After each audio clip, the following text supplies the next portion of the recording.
ಮಹಾಗಣಪತಿ ಅನುಗ್ರಹದಿಂದ ಕೊಡುವಂಥ ದೇವರ ಸಾನ್ನಿಧ್ಯ ಇರ್ತಕ್ಕಂಥ ಗಿಡವನ್ನು ಪಡ್ಕೊಂಡು ಹೋಗಿ ಇವತ್ತೀಗ ಜೀವನದಲ್ಲಿ ಗೆದ್ದು ಮತ್ತೆ ಸಾಲದಿಂದ ಹೊರಗೆ ಬಂದು ನೆಮ್ಮದಿಯ ಬದುಕು ನಡೆಸುವುದಕ್ಕೊಂದು ಅವಕಾಶವನ್ನು ಮಹಾಗಣಪತಿ ಕಲ್ಪಿಸಿಕೊಟ್ಟಿದ್ದಾನೆ. ಹಾಗೆ ತುಪ್ಪದ ದೀಪವನ್ನು ಸಹಿತ ಇಲ್ಲಿ ಹಚ್ಚುವ ಬಗ್ಗೆ ಸಂಕಲ್ಪ ಮಾಡಿ ಫಲಪುಷ್ಪಾದಿಗಳನ್ನೆಲ್ಲವನ್ನು ಅರ್ಪಿಸಿ ಮಹಾಗಣಪತಿ ಅನುಗ್ರಹದಿಂದ ತಾವುಗಳು ಜೀವನದಲ್ಲಿ ಗೆದ್ದೇ ಗೆಲ್ಲುತ್ತೇನೆ ಎಂಬಂಥ ಆತ್ಮವಿಶ್ವಾಸದಿಂದ ಈ ಜಾಗಕ್ಕೆ ಬಂದಿದ್ದೀರಿ. ನಿಮ್ಮೆಲ್ಲ ಬಯಕೆಗಳು ಈಡೇರಲಿ. ನಿಮ್ಮ ಮಕ್ಕಳು ಭಾರತಕ್ಕೆ ಅದ್ಭುತವಾದ ಕೊಡುಗೆಯನ್ನು ಕೊಡತಕ್ಕಂಥ ಮಕ್ಕಳಾಗಲಿ, ಜೀವನದುದ್ದಕ್ಕೂ ನೆಮ್ಮದಿಯ ಬದುಕು ನಿಮ್ಮ ಮಕ್ಕಳದ್ದು ಸಹಿತ ನಿಮ್ಮದ್ದಾಗಲಿ, ಎಲ್ಲ ರೀತಿಯಿಂದ ಜೀವನ ನಿಮ್ಮದು ಸಂಪೂರ್ಣವಾಗಿ ಯಶಸ್ಸಾಗಲಿ ಅಂತ ಶ್ರೀ ಮಹಾಗಣಪತಿಯಲ್ಲಿ ಮತ್ತೊಮ್ಮೆ ಪ್ರಾರ್ಥನೆ. ಎಲ್ಲ ರೀತಿಯಿಂದಲೂ ಕೂಡ ತಾವೊಂದು ಪತ್ರವನ್ನು ಕೂಡ ಬರೆದಿದ್ದೀರಿ ಇಲ್ಲಿ.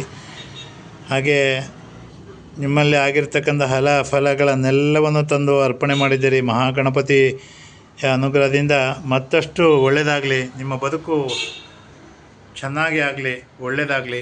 ದೇವರ ಅನುಗ್ರಹದಿಂದ ಸಂಪೂರ್ಣವಾಗಿ ಜೀವನದಲ್ಲಿ ಗೆಲ್ಲತಕ್ಕಂಥ ವ್ಯವಸ್ಥೆಗಳಾಗಲಿ.